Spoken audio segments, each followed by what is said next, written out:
Hi guys, and welcome to our Leash Reactivity webinar. Awesome!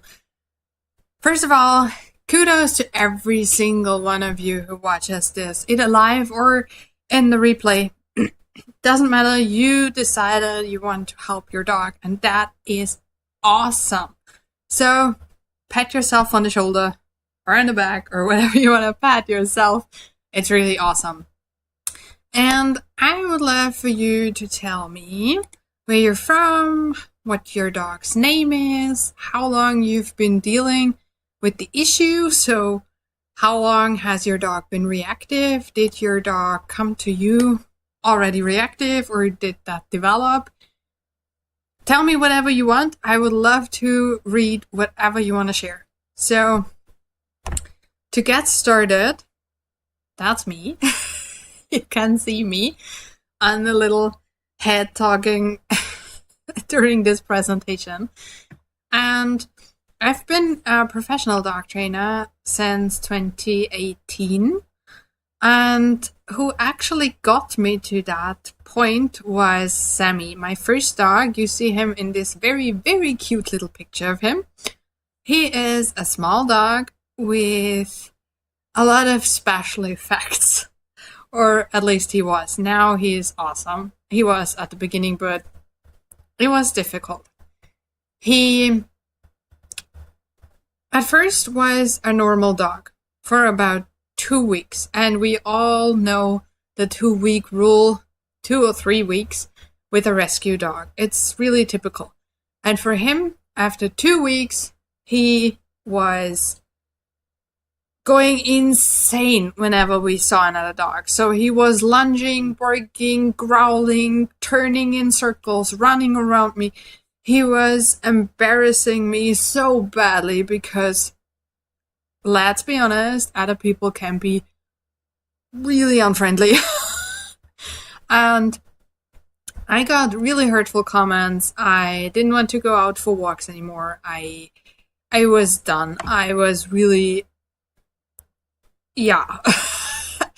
I'm sure many of you know the feeling. I was crying after every walk and all those things. So we had to change something. And that was when I was at my first trainer. We were really lucky. We had an awesome trainer. And she got me interested in the whole thing. So I started learning and kept learning. And I'm still constantly learning from my dogs and also from everything I can swallow up. That is information. So what you get now is everything I learned in bite-sized info packages so you can use it for your own dog. Of course, Sammy was not the only one. I adopted a few dogs since I got him. And I fostered, I worked at rescue organizations, I worked at a dog hospice. So if you have an old dog and you just want somebody to understand you, reach out to me. I lived with old dogs until last year, and I have, been with old dogs forever. So that is my kind of second thing. And all of those dogs had some kind of special effect, special need, whatever. We had aggression issues, we had fear issues, we had reactivity, of course. That's my thing.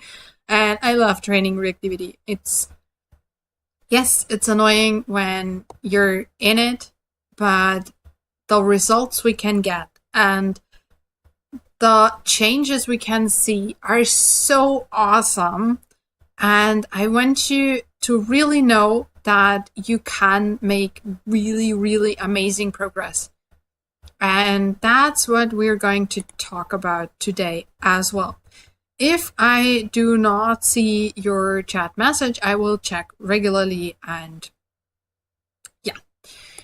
get back to that. All right. So I have to drink in between because otherwise I will be coughing a lot. So I hope that's no problem for you. Today we're going to talk about why your dog is actually reacting. What's causing this? What's going on with your dog? How does your dog see other dogs approaching? How is that for him? What can actually be a trigger? So what triggers the actual lunging, barking, growling craziness, right? We will talk about how this can escalate and what you might be seeing because it's already escalating, what prep work you need to do, a map to get you to your results, and of course, what I can do for you so you don't have to walk this whole journey alone. And what I want you to think about before we begin and dive deep is why you actually want this to change. What is it for you? Why is this not an option to stay that way? Because you will need your why. And with that, we start why this might be happening. Before we start anything in training, or at least at the same time, we have to make sure that our dogs are healthy and well rested. So healthy can mean everything. It can mean they have a blocked joint, right? We all know that if our spine is kind of hurting, it's not a real medical issue. We are not limping or anything, but it's kind of uncomfortable. Or if we are just tense in the neck, right? That is something we carry with us so often. We get headaches from it, and our dogs can have headaches as well. It's really hard to diagnose, I have been told. So I would check everything else first, but we got into that a little bit later. What we can check by ourselves is sleep and rest. Our dogs need a lot more sleep than we do. So we tend to overestimate what our dogs sleep during the day. So to actually know what's going on, to actually know if this might be a thing, write down when your dog is sleeping and resting. And write down how your dog's lying, right? Because if that changes, it can again point to something going on within your dog. So this is something that we have to put at the beginning of our journey. Same thing with alone time. So often, the reactivity is not the actual issue. And that may come as a surprise. It often does for my clients. Really. But a dog who is in a fearful or panic mode while he is alone, and at this point, I have to warn you, I'm going to say he when I talk about the dog. It's not because male dogs are more reactive, it's just because it's a German thing. So, and my dog's a he, so I always mean the girls as well, okay? So, if your dog is actually not fine while he's home alone, and he has to be home alone all the time, so he is in a panic mode for hours every day, that dog, of course, is more easily triggered than a well-rested, well-relaxed, and in general, calm dog, right? So it's the same thing for us.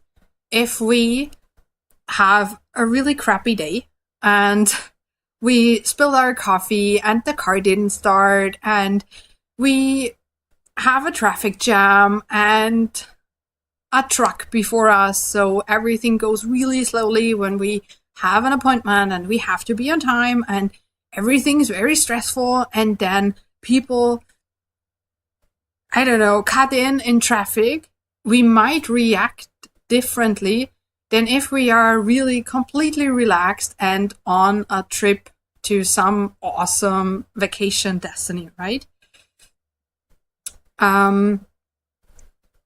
So the same thing can happen to our dogs. it's like if our dogs meet dog number 1, 2, 3, 4, all of them were fine, but dog number 5 is suddenly an issue.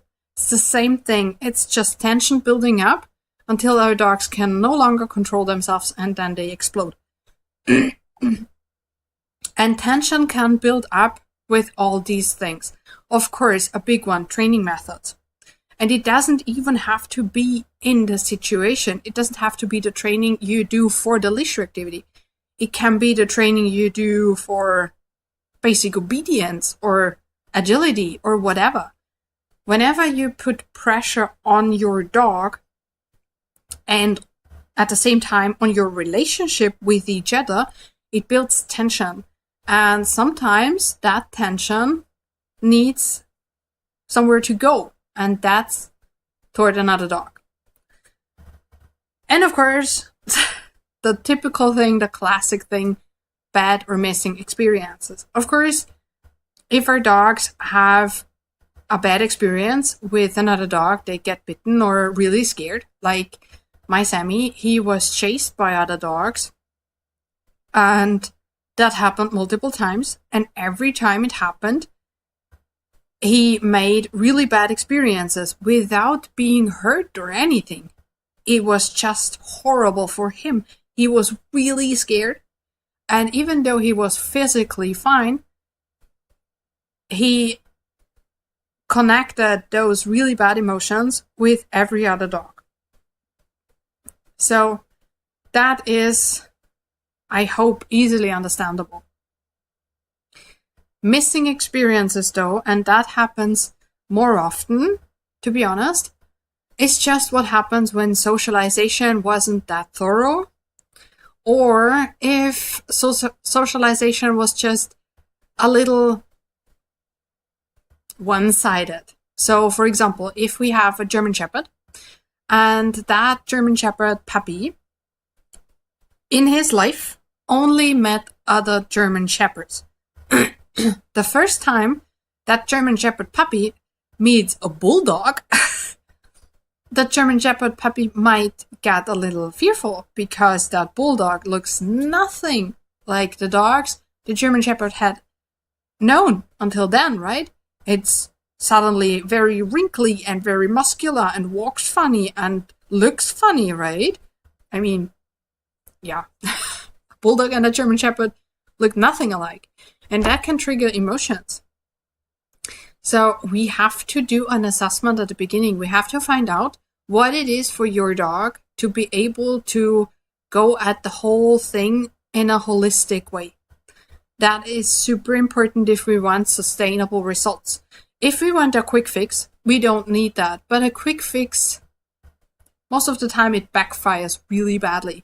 So the reactivity comes back tenfold, right? And we don't want that. So we want a holistic, sustainable result. And for that, we need to know what's going on. Emotionally, reactivity has two root emotions. One is frustration, and that's what happens when a puppy is allowed to greet every other dog all the time. For that puppy, it is really frustrating when suddenly, after reaching puberty or adolescence, just growing up a little bit, these rules suddenly change. And from now on, he cannot just say hi to every other dog.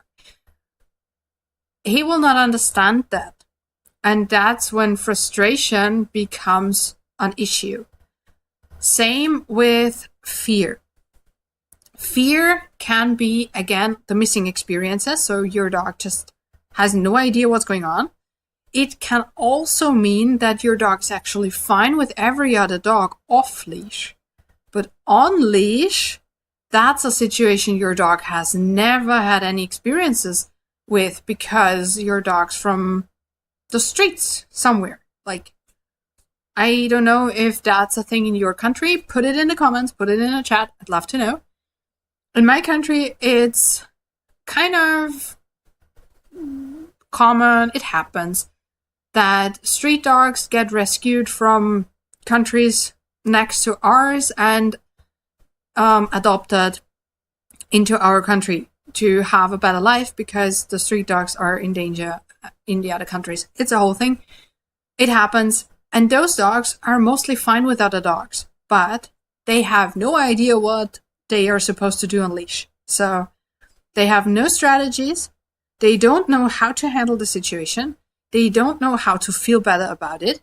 And that leads to anger and rage. And that is the emotion we see when they lunge and bark and growl and go at it like crazy.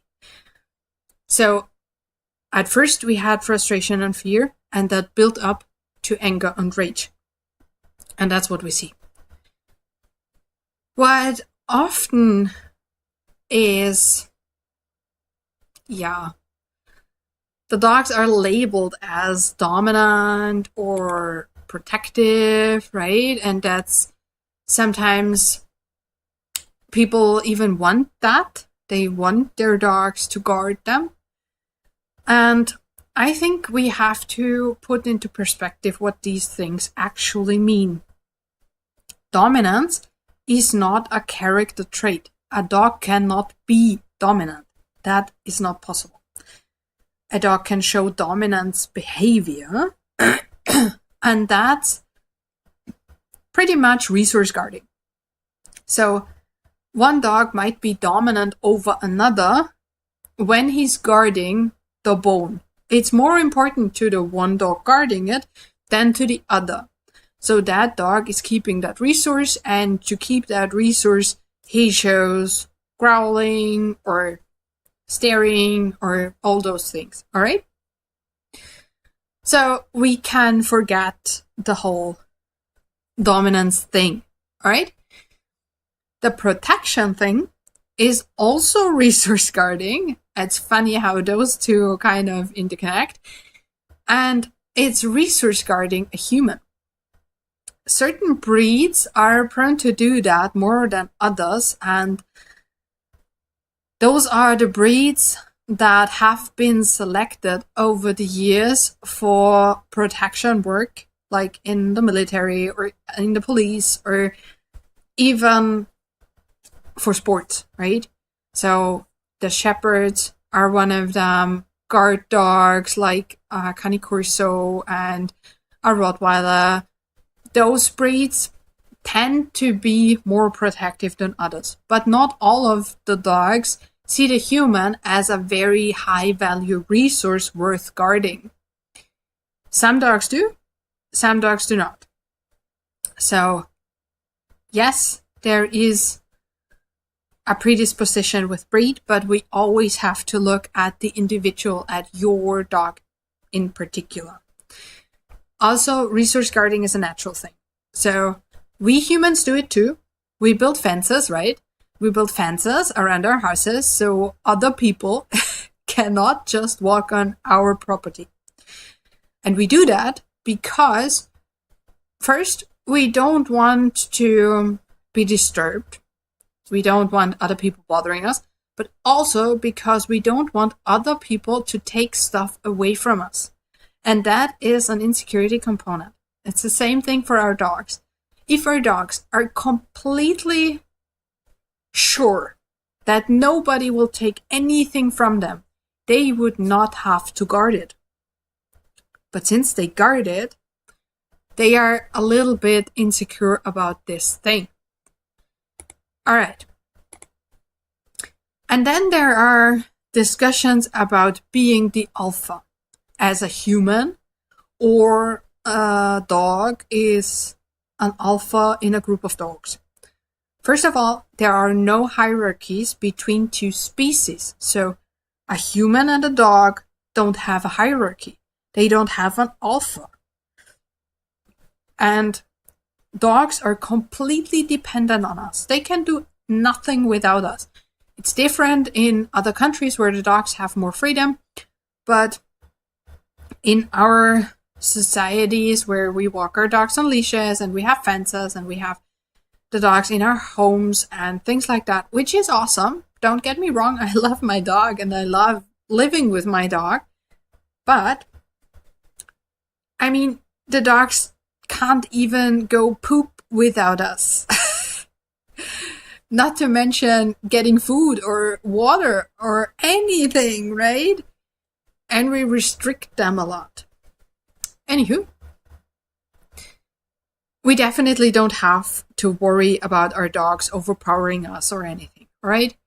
And in a multi-dog household, there are usually situations where one dog guards a resource against another dog because that resource is important for that first dog. The other dog will guard something else from the first dog. That is natural. That is normal. If you have a group of dogs where one is always being the alpha, so I have a clear picture in my mind. Maybe that's different for you. Put it in the comments. But whenever I have been told that one dog is the alpha, it was always the dog who kind of had a reign of tyranny. That dog would always bother the other dogs, either being overly aggressive about different things or resources, or always trying to hunt the other dogs, bother the other dogs, be kind of a jerk. Not that I want to see any dog as a jerk, because they have their issues and they have their reasons for behaving like they do. But if you had a classroom full of humans, you would say that dude is a jerk. And that is not because that's an alpha or a leader or whatever. It's just because that dog has issues with a multi-dog household. And it would be necessary to manage that a little bit better. Outside of the household, there are again no hierarchies. Dogs do not form a pack. They just don't. What they do is they act with each other and they build relationships when they live together, and they can also have friendships, but they are not trying to overpower each other, all right? Except when there is a resource available and both want it. So that might lead to conflict. But that's not what we're dealing with leash reactivity. So all of that, take it and forget it. All right?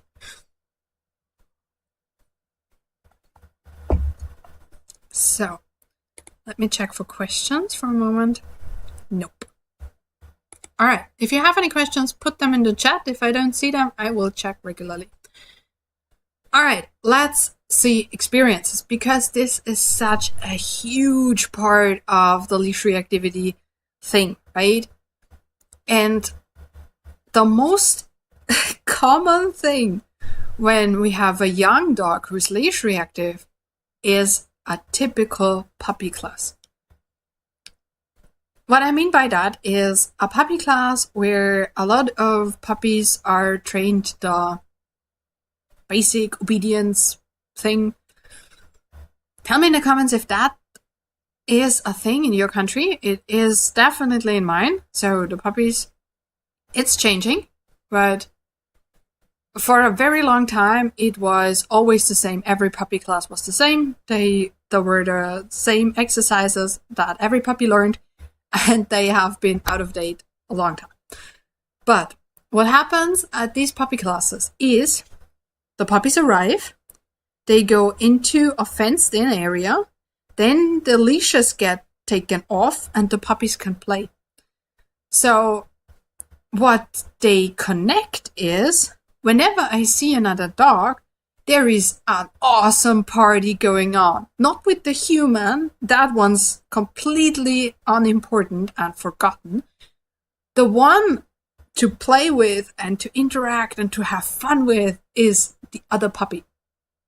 So that is what our puppies are expecting when they meet another dog on the street, because why should that be different? And if that is carried out of the puppy class and into real life, like we said before, when you let your puppy approach every other dog, first, that's a dangerous thing to do because you don't know if the other dog is actually friendly with puppies. And in the German-speaking countries, we have something like puppy protection. It's called puppy protection. And it's the assumption that every adult dog is nice to a puppy. And that is a very, very dangerous assumption because it's not true. There are adult dogs who are completely fine with puppies and they are really friendly and they interact and they do all those great things. There are also at least the same amount of adult dogs who are actually pretty annoyed by puppies. Most senior dogs are pretty annoyed by puppies.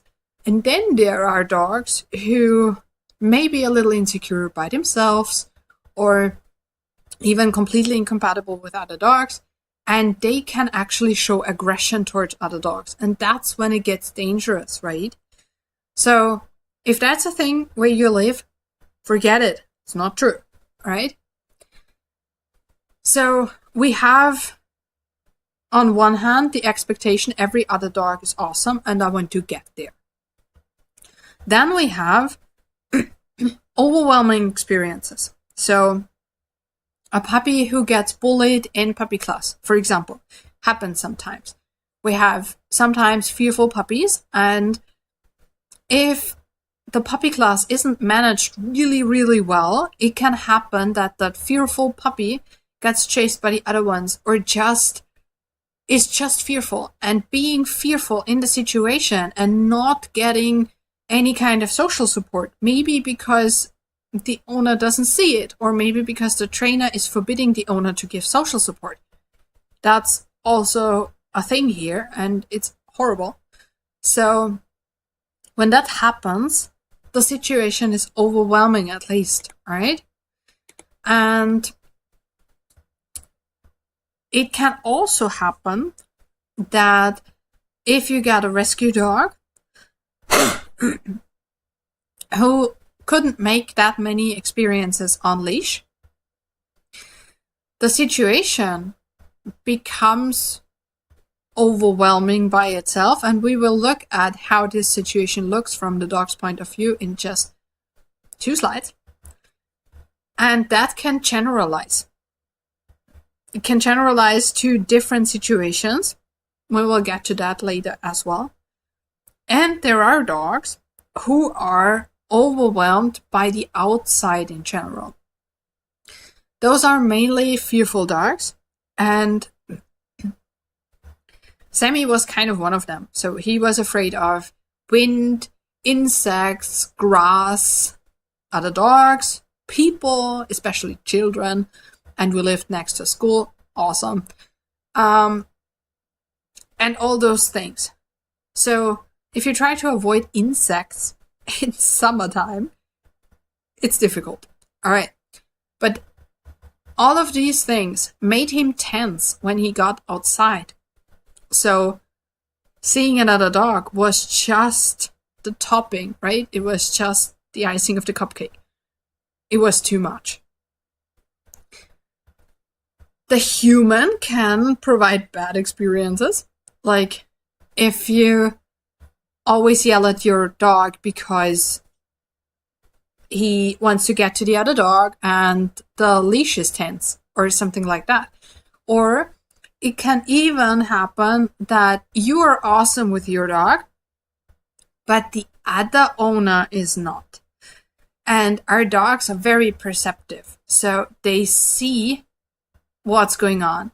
And if the other owner, and we had that a few times, and it made Sammy's fear of people worse. We met a lot of people who did the leash correction thing, right? So they yanked on the leash whenever the dog did something or not or whatever. And we even had one person run up to us really angry, and he was a big man. And he stomped up to us and he grabbed his dog and pulled him away. And for Sammy, that was a little bit traumatic. So that was when he became a little bit more tense around men in general. So the connection was very easy to see. And that's what we have to be aware of, right? We cannot train the other humans. It's just the way it is. But we have to support our dogs when we see something like that going on. And of course, bad experiences with other dogs can trigger leash reactivity. That's kind of, a no-brainer, right? If the dog was at a shelter with a lot of other dogs and it was tense and they had to fight over food and all those things, right? That might make the dog incompatible at all. It might just lead to a dog who needs a lot of time to reconnect with other dogs. Walks, of course, if they get bitten on a walk. Yeah. And those things can also happen in a foster family. And sometimes foster families have a lot of other dogs in one household, and there is limited space. And when the group dynamics get a little bit out of hand, or when we have one very sensitive dog and the other ones are kind of bullying that dog, it's a bad experience. All right. So again, it doesn't have to be physically hurtful. It can just be emotionally. All right.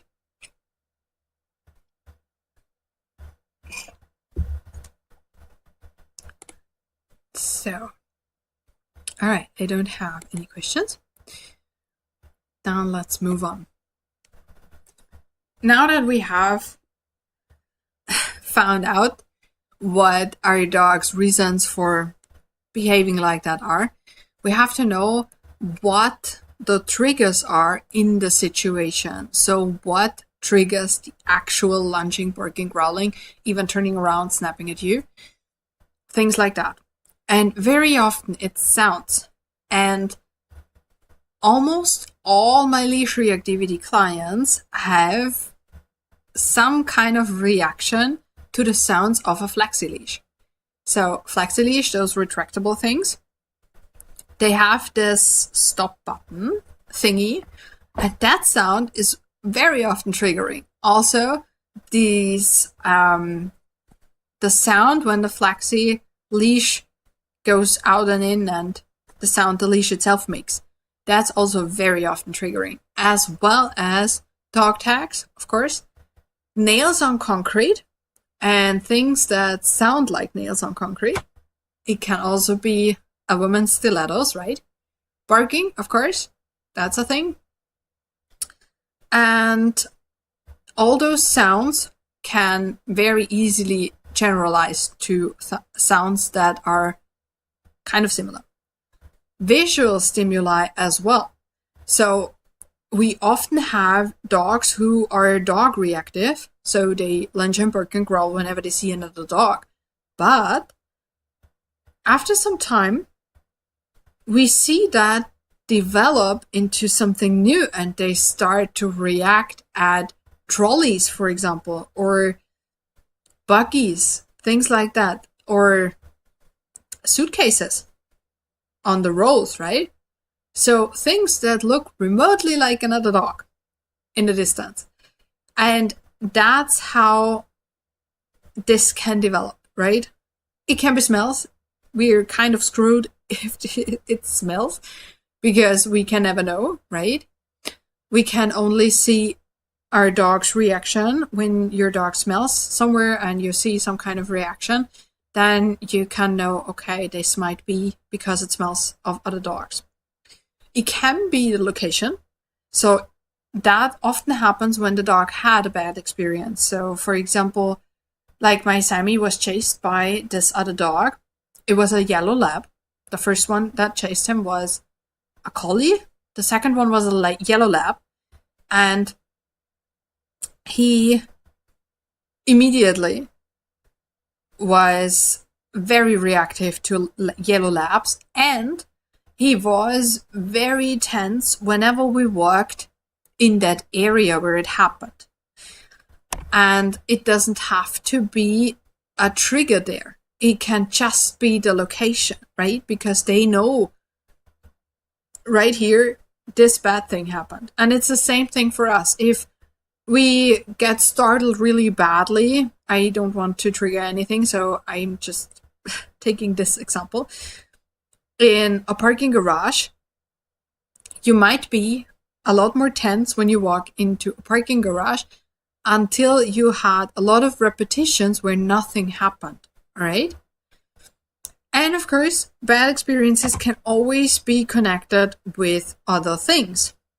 That's why using corrections is so tricky, and I wouldn't recommend it at all, because it is uncomfortable or painful for the dog, and the dog can connect it with anything in the environment. Can also be a kid.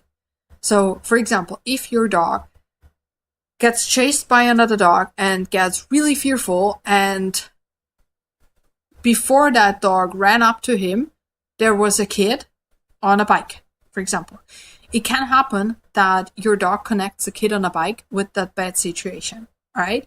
So if you see your dog acting weird and it's not really connected and it's kind of off, that might be what's happening.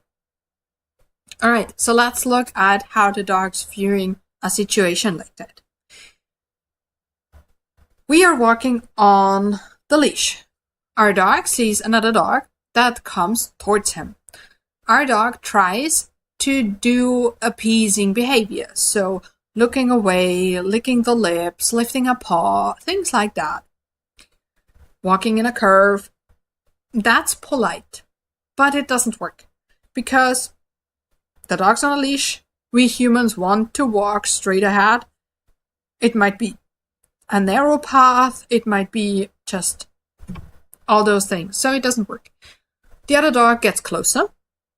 And now our dog becomes uncomfortable. So he tries a little bit harder to be friendly, to show appeasing things, calming signals, and just tell the other dog, hey, I'm friendly and nothing happens. But then again, that doesn't work, right? Because we are walking on and the other dog comes closer. Now the situation gets really uncomfortable, and the dog might even, some dogs still are able to do that, and they might ask you for help. That's the side glance, right? And some might try to get away as fast as possible. So they might just pull somewhere. And that might seem not connected at all, but it is. Still, it doesn't work because we are still trying to walk our walk and go in the same direction, and the other dog is coming closer. And what happens then is the situation becomes really unbearable. Our dog cannot contain himself any longer.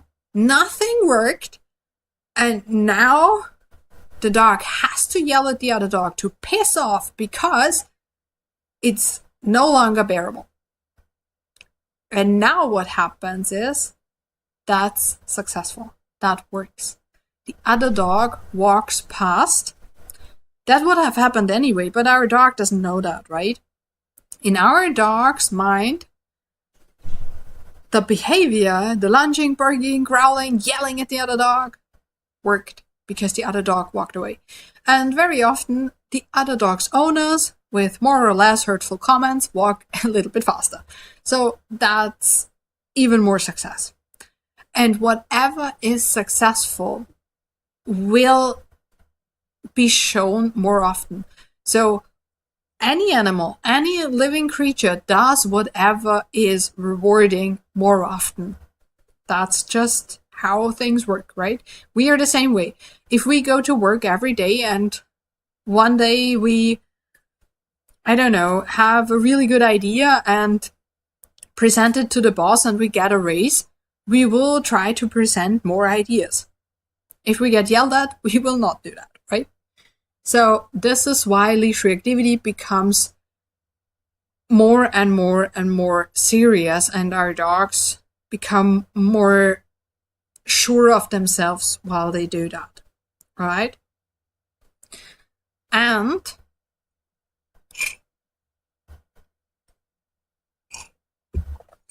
you can see in this scenario that we have an escalation. And that is shown here as well. This is a graphic from Candle Shepherd 2004. And it shows really nice what happens for the dog. So in the green area, the dog is still very friendly, very polite, very appeasing. It becomes a little bit more obvious so that the dog is more direct in the communication. And if that doesn't work, we see aggression. And that is what leash reactivity is. It's a display of aggression. And that doesn't mean that the dog is evil or anything. Don't get me wrong. It's just normal behavior. We show aggression as well. It's natural, but we don't want that to stick, right? So, we will get to that later, but if we want to interfere, we have to do it at least in the yellow area. So whenever we see the dog being more obvious, but still not yelling, all right? Same thing goes for the 5 Fs. The 5 Fs are strategies for the dog to deal with a difficult situation. The most, friendly ones are flight and fiddle. The fiddle about is just the dog being goofy. And very often this is taken as play, but it's not. It's not as soft, it's not as curvy, it's not as relaxed. We see the dog actually being tense and just trying to goof around to show the other dog, oh, I'm friendly, I am no threat, please be nice to me, right? But that dog isn't feeling very confident. Flight is the same thing. The dog tries to go away, and it can be walking away, it can be hiding, right? With puppies, we see that very often. A fearful puppy might hide behind your legs and all those things. And it might even be full-on panic, right? So flight can look very different depending on the dog and the situation. Same goes for freeze. Freeze is the dog slowing down until there is no more movement. That's what we can see at the vet very often. And those dogs are often the favorite dogs of the vet's team because they are so well behaved, right? They are just frozen in fear. But in the encounter situation, all of these things might not work. And that's when we see fight. And fight is the aggression. That's also a strategy. And again, this is what works usually. And what is now a 5th F is feint. And feint, you might have heard of learned helplessness. A dog who just shuts down. That dog is feeling awful and all the emotions are still there, but the dog is no longer moving or no longer behaving except for the minimal, right? And that happens when the training is punishment based. So if it is mainly trained with corrections, the dog doesn't know how to behave, the dog doesn't know how to feel better about the situation, the dog still feels crappy, the dog is still frustrated or afraid of the other dog. With the corrections, the fear gets worse, but the dog learns that he can't escape it anyway. He can't do anything to escape the situation or the punishment, and so he shuts down. That's what feint is, and that's what we absolutely have to avoid in training and in living with our dogs, because getting them out of it is really hard. So avoid it with everything you can, okay? And that's how you can help your dog. Check for the conditions, check for the causes. So put up a camera for alone time. See if that's an issue for your dog. If not, do a relaxation protocol. We already talked about that. How much does your dog sleep and rest and all those things. Get a vet check, a thorough vet check from a specialized vet. So if you think your dog is tense, let an orthopedist or a physical therapist or whoever specialist you have check the gait and the structure of your dog. Let him check the joints and everything that could be painful or blocked or whatever. If you see your dog going crazy after meals or having diarrhea all the time, it's something that is often overlooked, but it can be an issue. Get the digestion system checked out, right? Or at least do blood work or whatever. And it can also happen that your dog is more tense because he has food allergies and is itchy all the time. I mean, if you're like me and you're really very attractive to mosquitoes, you know the feeling when you are itchy all the time. It's horrible.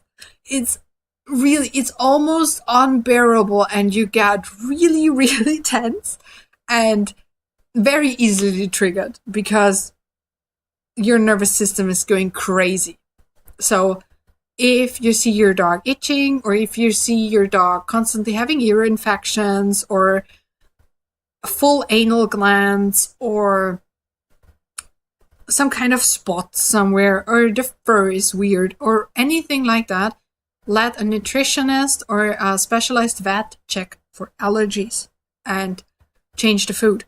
Can also be that you might want to try different food in general because it's a whole thing. So that's something you can check out. And you might need some prep work training. So, of course, one of them is loose leash walking. It's always easier with a dog who knows how to walk on a loose leash to work on the reactivity, because when your dog does not know and the leash is always tense, and that of course transfers to the dog, and the dog is always tense or always frustrated because the leash is a barrier, right? And the dog can't do what, and all those things. Then it might be harder to actually focus on the leash reactivity training. We might need a muzzle. If your dog would actually hurt another dog, your dog needs a muzzle. And I know it's not that easy to find a well-fitting muzzle. It's a little bit of a journey, but it's worth it because you'll never know when you need a muzzle. It doesn't have to be only for this. It can different reasons. And if you want to know more about it, I have a video on the channel about muzzles and why. All right. It can be you need to train a head holder because you can't hold on to your dog if he or she goes crazy because you have a very strong dog. All those things. But you have to be aware of it first, right? You have to know where you start and where you want to go. So what you also need to do, I don't have that on these slides, but that's really important. You have to know where you want to go. What do you actually want your dog to achieve? Do you only want your dog to be fine on hikes and be able to let other dogs pass? That might look very different than you want your dog to be fine in the city center, right? On every day's walks. That can be really different. So know where you're going. After you've assessed all that, you need to optimize whatever you can optimize. So if your dog doesn't know how to stay home alone, that is what needs training first. And until that is resolved, your dog cannot be alone. It's sometimes a little bit tricky to find the right management techniques, but it's necessary to actually have conditions you can work with. Then you can optimize the walks. And with that, I would start with taking a break. Put an end to it and really take a break. So start by however long it takes to take your dog to areas or walk at times where you don't meet anybody and you can just relax. You can work on the signals and cues you want your dog to know in the situation, and you can just relax and do doggy things. That will help both of you. And some dogs, it's 2 days or a few days. For some dogs, it takes weeks to get the stress level down. But you need a dog who is actually able to listen to you. And if the stress level is too high because your dog is expecting another dog all the time and constantly scanning the environment, you will have a very hard time training. So take a break first. Then you need to know what distance is the crucial distance for your dog. And I can show you a little video for that distance.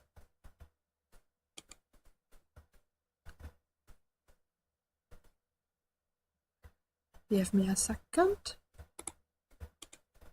So, all right. You see this little bulldog, and at first she is panting. Normally, she's looking at another dog, and then you will see a threshold. So you will see a moment when she closes her mouth and her ears go forward, and it's really tricky to see in a bulldog. So if you don't see it immediately, don't blame yourself. It can just happen. But let's see if you can see that. All right, let me play it again.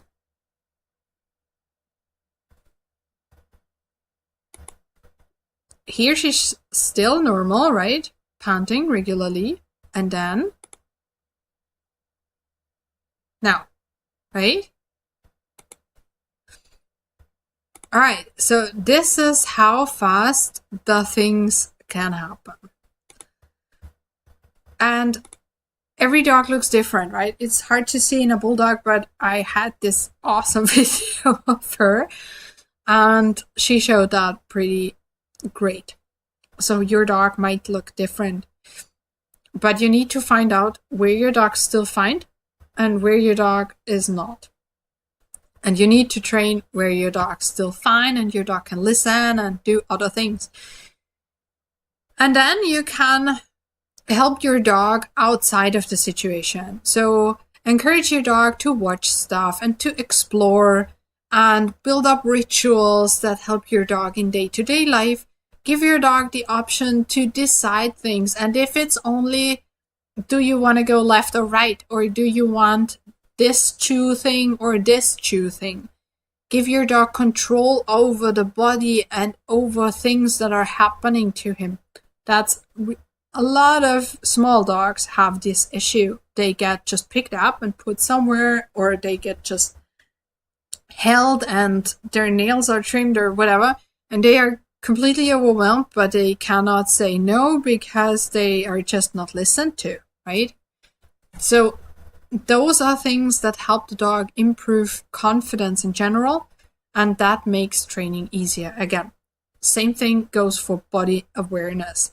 If the dog knows where the body starts and ends and how to put the legs and what he can do with his body, will increase the confidence and make training a lot easier. And if you focus on the positive, so if you focus on telling your dog what to do instead of what not to do, it's I like to use a dead dogs rule.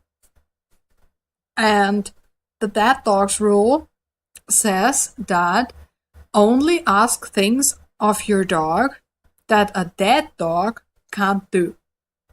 What that means is a dead dog can't behave. So if you just tell your dog, no, stop it, leave it, whatever, and you don't tell your dog what to do, he doesn't even be alive to do it, right?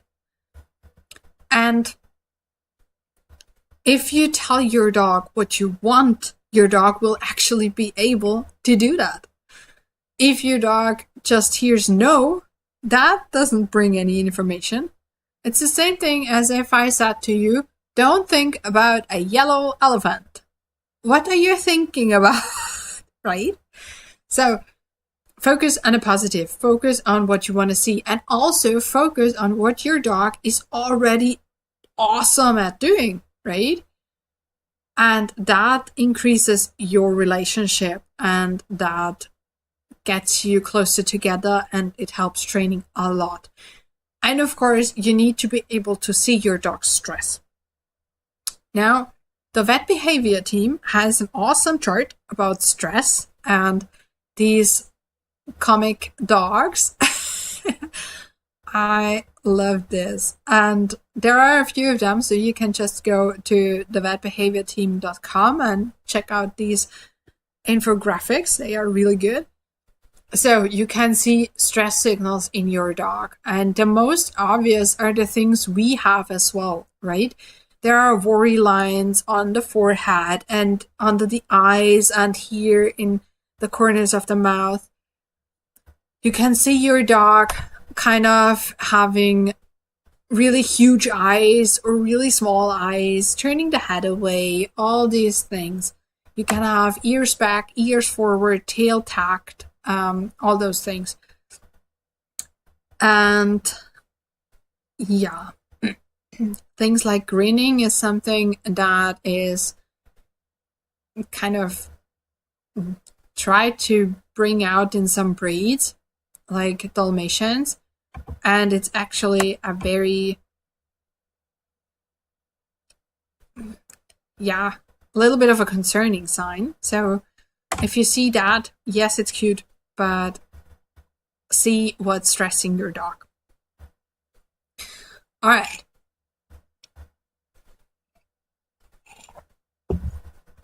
My coffee is cold. We're almost done.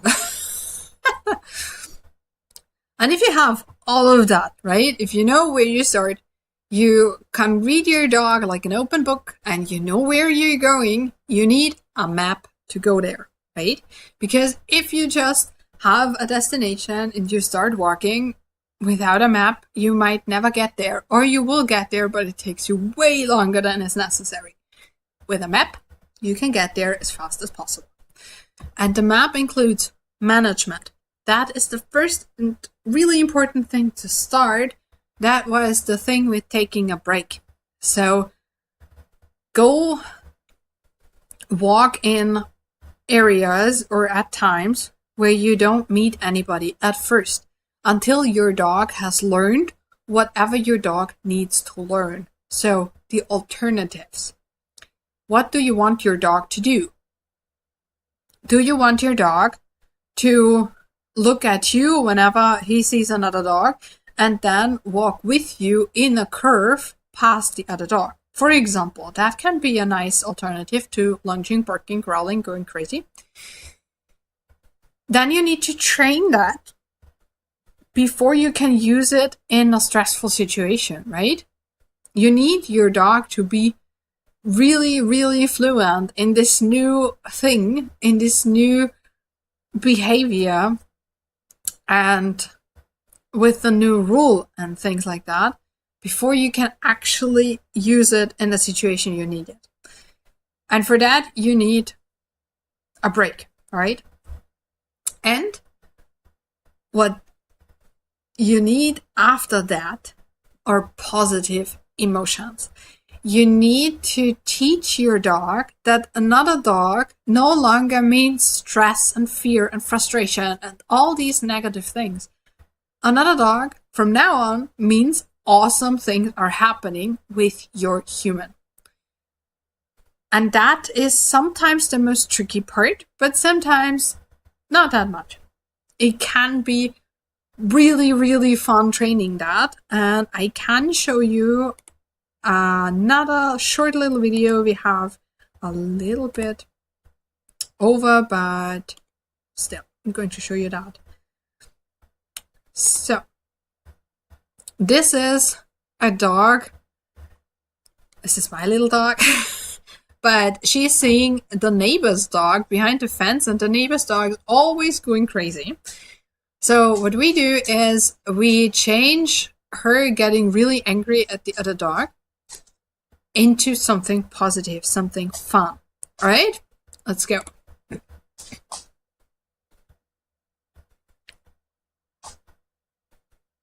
She already has learned to look at me, of course. That was pre-training. And she is excited. You see that in your tail, and she's a little bit tense in between. But she learns to walk away and get awesome things. That's the neighbor's dog. And she doesn't have to go crazy, right? She thinks about it, but she doesn't have to. She can decide to do something different. And that's what we want. All right? You can see that video in full, by the way. It's on the channel. So, all right. So, this is everything you need. Pick and plan situations you can train in. So, if you know what you want and you have pre-trained what you need, use situations your dog can handle.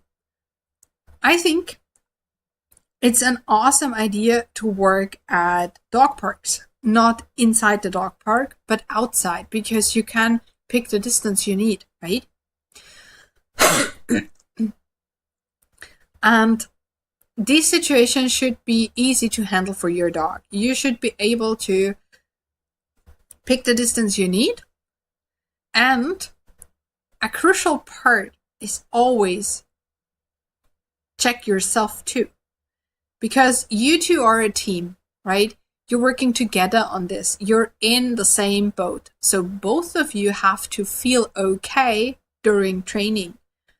So if you see yourself tensing up before your dog is even concerned about the other dog, start training at the distance you feel comfortable in. But work yourself closer and closer as your training progresses, right? And if you're not sure, if you have a bad feeling about a situation, don't do it. So, for example, if you walk down a street and you see another dog coming towards you, the dog seems in control but is already stiff and you're not sure, you don't know the dog, you don't know the person, your dog seems fine but you have a bad feeling about it, walk another way. Turn around, take your dog, leave the situation. Because what you don't need is another bad experience, right? Alright, so are you ready? Are you ready to start with your dog? We have a lot of shy people in here. So if you don't want to answer now, that's okay. Let me just tell you what I can do for you. With all of the things we talked about and everything I have on my channel, if you want to dive deeper, you can do that. I even have a free beginner's guide to Leash Reactivity. So if you want to grab that, just look in the description and get your free guide. But if you don't want to do it alone, if you want somebody at your side who has done it, who has walked down the path with many dogs and just can give you the shortcut, this is what I can do for you. You can either go to the online version, do the online course. You will get everything you need. You will get different options for alternative behaviors. You will get a training plan, how you can improve your dog's emotions in the situation, and all those things. You get a bonus, the loose leash walking course, because as we said, it's a pre-training and it's really awesome to have your dog walk on a loose leash before you start the whole thing. Everything in there will get you to where you go, and you can do it completely at your own pace. That's what's awesome about an online course. You will get my support. Of course, you can ask me questions as much as you like. You can send me videos and all those things. That is what I usually don't do with online courses. But this one, yes.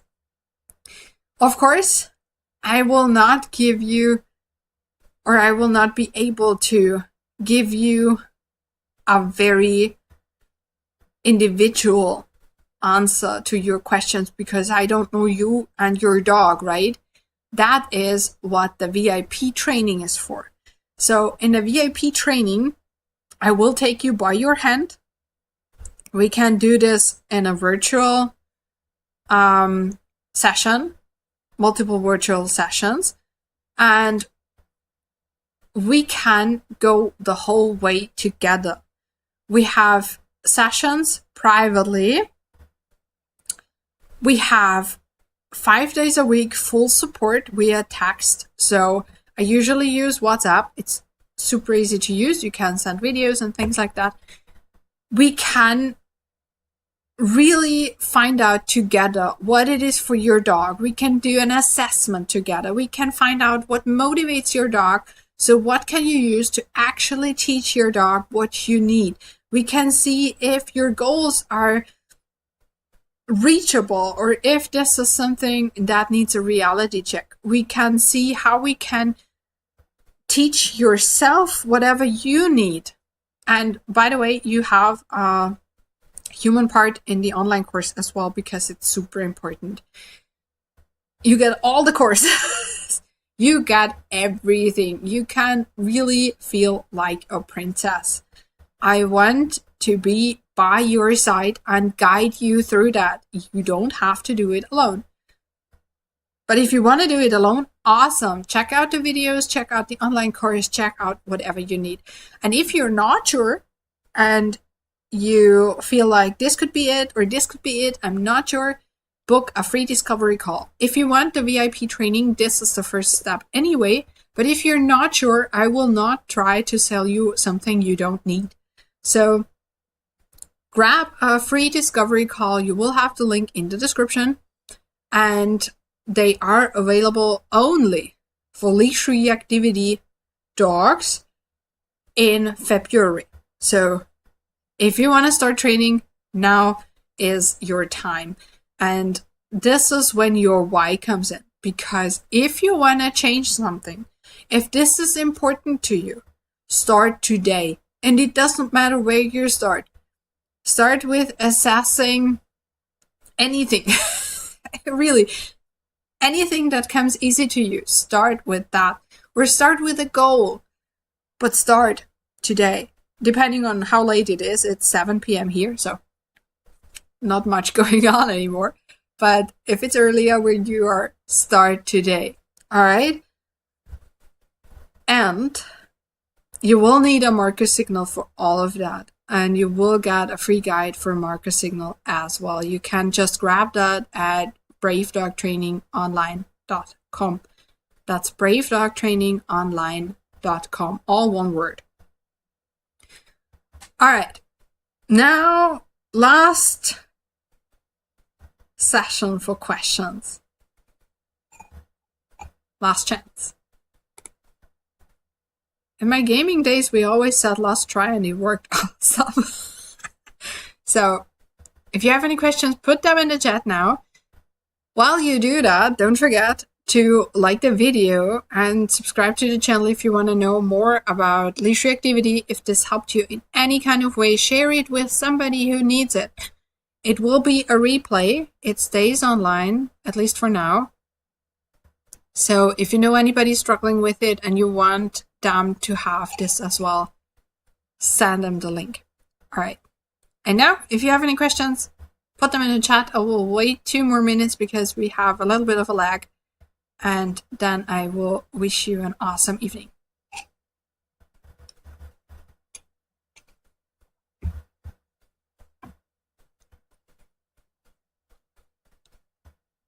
All right, I have just seen that my head was behind a logo this whole time. Awesome. I will put my head higher for this last 2 minutes so you can see me. Not that that's important or anything, just so that you know who's talking and not just what side. All right, that's tech for you.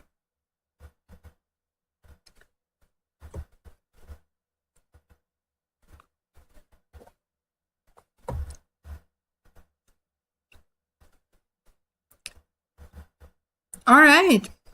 There don't seem to be any questions. If you're asleep, I'm very sorry. If you can take anything out of this for your dog, I wish you a lot of fun training. If you have any questions and you don't want to put them into the chat or in the comments, send me an email. I will answer everything I can via email as well. So with that, I can only say thank you for listening and end with another super cute picture of little Sammy. So have an awesome evening, and maybe we'll see each other really soon and have a lot of fun training. Until next time. Bye.